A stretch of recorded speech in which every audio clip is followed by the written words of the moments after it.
Hello guys! Hello Aquarius! Welcome dito sa aking channel, Kapalaran 888. Welcome! Alamin natin kung anong messages, vibration, gabay energy para sa lahat ng Aquarius. Ito ay general reading.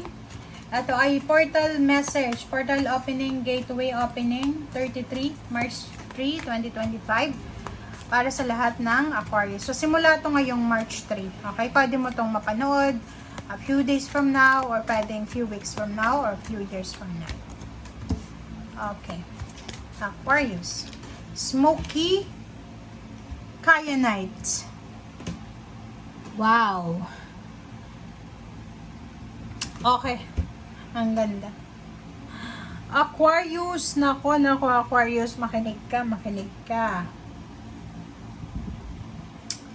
Kung makikita mo dito, clearing energy and make time for self-care. Sinasabi ng bara sa'yo dito ng Kyanite na taking care of yourself is essential right now. Okay, Aquarius. Yung pag-aalaga, pagmamahal sa sarili, ay napaka-importante daw ito sa ngayon. Okay? Kailangan mong bigyan ang sarili mo ng oras para alagaan yung sarili mo. Mahalin mo yung sarili mo. Gawin mong maganda yung sarili mo. Ibigay mo lahat ng pagmamahal, kalinga, proteksyon sa sarili mo. Release negativity from within or around you. So, pwedeng isa yon. Paano mo mamahalin yung sarili mo kung napapaligiran ka ng mga toxicity? Paano mo mamahalin yung sarili mo kung ginagawa kang doormat ng mga tao sa paligid mo?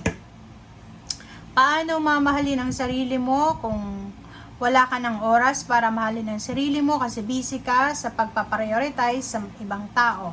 So, dito sinasabi na simulan mo ngayong March 3 na alagaan ang sarili mo, hindi sa pagiging selfish, kundi kailangan mo din na bigyan ng importanteng sarili mo kasi importante ka. Okay? And as much as possible, yung clearing energy na to, napakahirap. Kahit ako, ang hirap-hirap alisin yung negativity na to. Kasi minsan, kahit tumakbo ka, lumayo ka, hahanapin ka.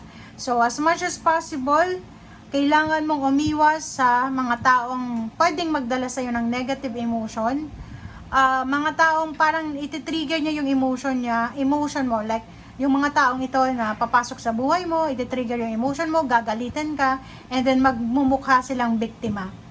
Pag pinabayaan mo yan, sila yung may hawak sa'yo niyan, kasi kokontrolin nila yung emotion mo. Dapat, as much as possible, hindi ka,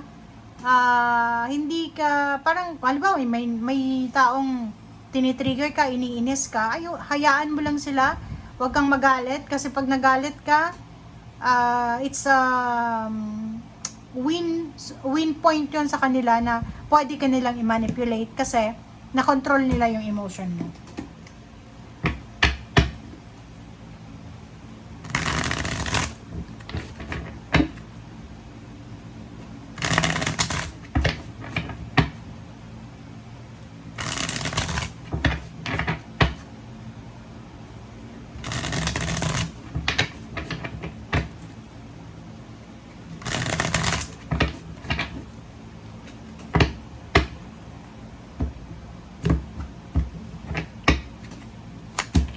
Okay, Ace of Swords, Five of Swords.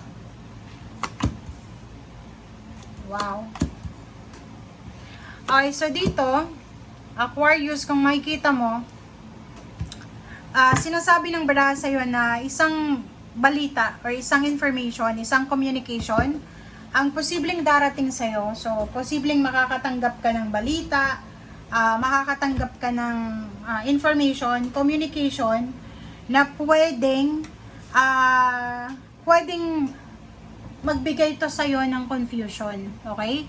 So, kung ano man itong communication, ano man itong balita, information na darating sa'yo, may kailangan ka daw na i-give up dahil sa balitang ito.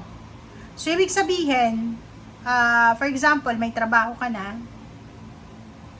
makakatanggap ka ng confirmation sa ina-applyan mong international job or local job na mataas yung posisyon, mataas yung sweldo. So, bago ka tumalon dito sa another King of Pentacles, sa another source of income, make sure na i-give up muna yung kasalukuyan mo. So, common lang, di ba? Na pag halimbawa may trabaho tayo, tapos gusto nating lumipat sa iba, pag sigurado ka na sa paglipat mo, kailangan mag-resign ka muna sa kasalukuyan mong trabaho. Di ba? Parang ganun. King of Pentacles, nakikita ko sir dito na magkakaroon ka ng maraming choices, options, na kung saan ka kikita ng malaki. Di ba? Nakikita ko sir dito na simula ngayong March 2025, maraming pagkakataon na ibibigay sa iyo ang universe para makapamili ka kung saan mong trabaho gusto, kung saan mong company gusto, kung saan bansa mo gusto. So parang magkakaroon ka ng clarity. Kasi siguro for several years or several months, walang nangyayari sa buhay mo. 'Di ba? Yung parang uncertain, 'di ba? Uncertainty. Yung kumikilos ka lang kasi yun yung kailangan, but wala kang sigurado. But this March, starting March 3, nakikita natin yung balanse, so sa pera.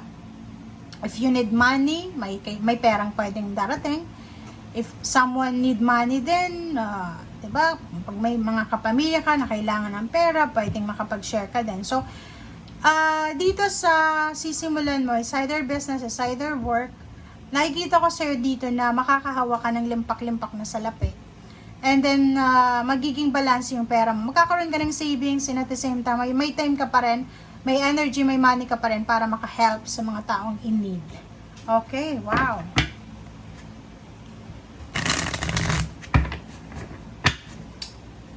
Okay. Aquarius.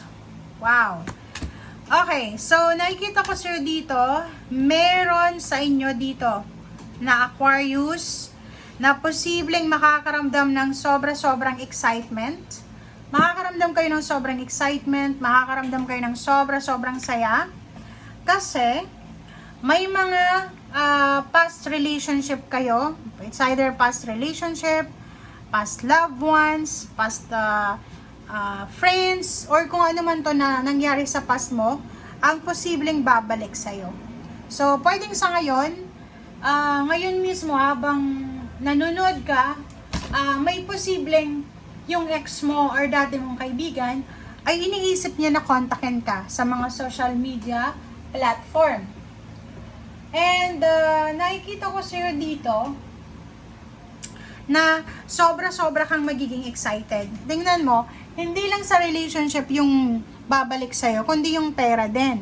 Kung makikita mo sa'yo dito, may mga Aquarius na sobra-sobrang love life, pera, sobra-sobrang emotion, ang mararamdaman nyo or makukuha nyo starting March 3.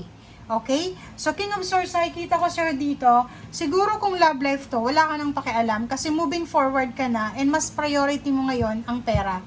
Kung businessman ito, yung dati mong ka-business partner, gusto makipag-business ulit sa'yo, parang wala ka nang pakialam kasi alam mo, may freedom ka na makapagsimula ng sarili mong business, parang ganon. So, nakikita ko sir dito, kung ano man na-offer from the past, wala kang pakialam kasi excited ka para sa future mo. Thank you guys for watching and see you again. Bye!